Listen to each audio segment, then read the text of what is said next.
प्रेम एक ऐसा भाव जिससे परमात्मा को पाया जा सकता है। भगवान गौतम बुद्ध ने पूरी दुनिया को प्रेम का संदेश दिया कि प्रेम से आप पूरी दुनिया को जीत सकते हैं। बुद्ध कहते हैं कि प्रेम से घृणा को भी जीता जा सकता है। आप खुद सोचें कि आपका मन सबसे ज्यादा क्या चाहता है और इसका जवाब आपको मिलेगा प्रेम, प्रेम, प्रेम। जी हाँ, दुनिया में चाहे पशु हो, पक्षी हो या कोई भी प्राणी हो, हर प्राणी का मन सिर्फ प्रेम चाहता है। लेकिन हम सभी प्रेम के भाव को समझ ही नहीं पाते और सब अलग दिशा में चलते रहते हैं। अज्ञानता से दिव्य प्रेम वासना और घृणा में बदल जाता है। चलिए दिव्य प्रेम को गौतम बुद्ध की एक कहानी के माध्यम से समझने की कोशिश करते हैं। एक बार बुद्ध के एक शिष्य एक दिन गांव में घूमने के लिए गए हुए थे। घूमते हुए उन्हें बहुत प्यास लग गई। वो एक कुएं के पास गए। वहां पर एक युवती ने उन्हें पानी पिलाने के लिए कहा। पहले तो वो पानी देने के लिए मान गई, लेकिन बाद में उसने घड़ा पीछे कर पानी देने से मना कर दिया। वो बोले, क्या हुआ? युवती बोली, मैं नीची जाति से हूँ। मेरे हाथ का पानी पीने से आपका धर्म भ्रष्ट हो जाएगा। आनंद ने कहा कि आप इसकी चिंता ना करें, मुझे पानी पिलाएं। पानी पिलाना तो पुण्य का काम होता है। हमारे गुरु बुद्ध कहते हैं कि इस धरती पर कोई ऊंच नीच नहीं होती, सब समान होते हैं। ये सुनकर वो युवती बेहद खुश हो गई और उन्हें पानी पिलाया।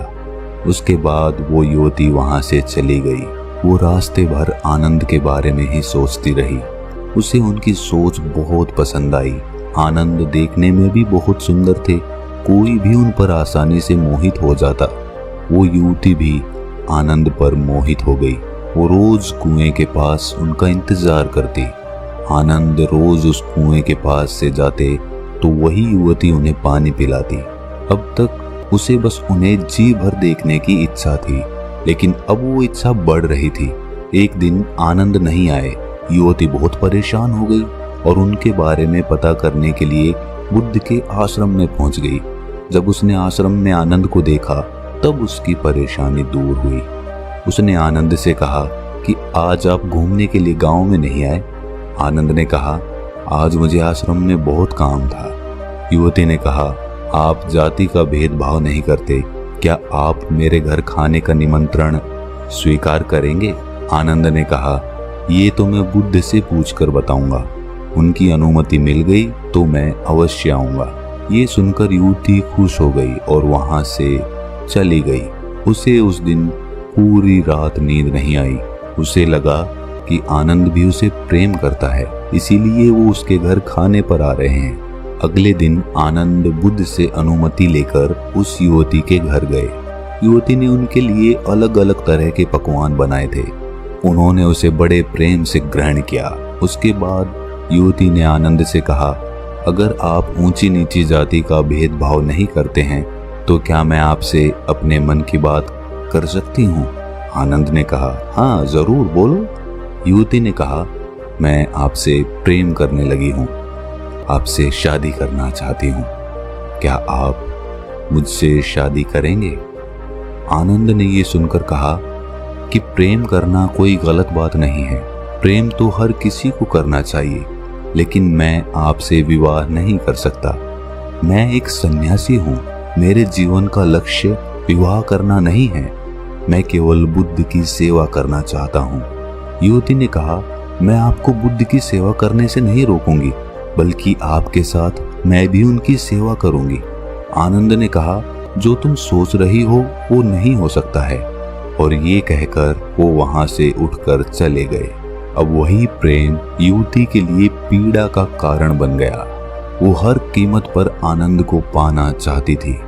जब ये बात युवती की माँ को पता चली तो उसने एक उपाय सोचा।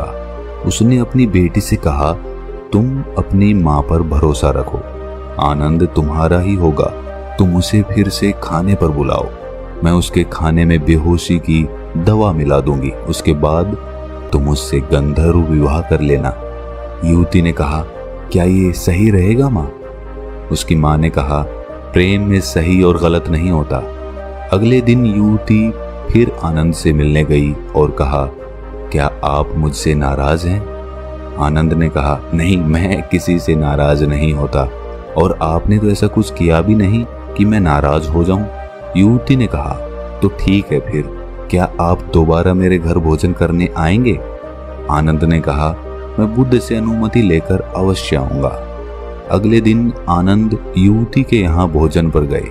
उसने तरह तरह के भोजन आनंद को परोसे और उसमें एक बेहोशी की दवाई मिला दी। आनंद उसे खाते ही बेहोश हो गए। युवती की माता ने कहा, जाओ अब तुम गंधर्व विवाह कर लो, मुझे ये ठीक नहीं लग रहा माँ। युवती की माँ कहती है, अरे सही गलत सोचोगी तो आनंद कभी नहीं मिलेगा। युवती अंदर गई और तैयार होकर बाहर आई। जैसे ही वो वरमाला लेकर आनंद के पास आई, उतने में ही आनंद की बेहोशी टूट गई और युवती को अपने समीप वरमाला के साथ देखा। युवती भी आनंद को इस तरह देखकर घबरा गई। आनंद ने युवती को खुद से दूर किया और बिना कुछ कहे वहां से उठकर चले गए। युवती कुछ भी नहीं कह पाई। उसने अपनी माँ से कहा कि आपके कारण मुझसे वो दूर हो गए हैं। मैं खुद को पापी समझ रही हूँ। मुझे ऐसा नहीं करना चाहिए था। मैंने बहुत बड़ा पाप कर दिया। अब तक वो मेरे हाथ से पानी तो पीते थे, लेकिन अब तो मेरा चेहरा तक नहीं देखेंगे। वो पूरी रात इसी पीड़ा में रही और सोचती रही, दुख मनाती रही। अगले दिन सुबह होते ही वो बुद्ध के आश्रम में पहुंच गई और बुद्ध से कहा कि मुझसे बहुत बड़ा पाप हो गया है, आप मुझे उस पाप की सजा दें। बुद्ध मुस्कुराकर बोले, मुझे आनंद ने तुम्हारे बारे में बताया, तुमने कोई पाप नहीं किया है, तुमने तो प्रेम किया है। युवती बोली, लेकिन आनंद तो मुझसे प्रेम नहीं करते, अब तो वो मुझसे घृणा करेंगे। बुद्ध ने कहा, आनंद तुमसे घृणा नहीं करता, वो किसी से घृणा नहीं करता, वो तो बस प्रेम करता है और वो तुमसे भी प्रेम करता है, वो सबसे प्रेम करता है। तुमने अभी प्रेम की वास्तविकता को समझा ही नहीं है। जो प्रेम करुणा लाए, आसपास शांति लाए, वही सच्चा और दिव्य प्रेम होता है। ऐसा प्रेम कभी खत्म नहीं होता।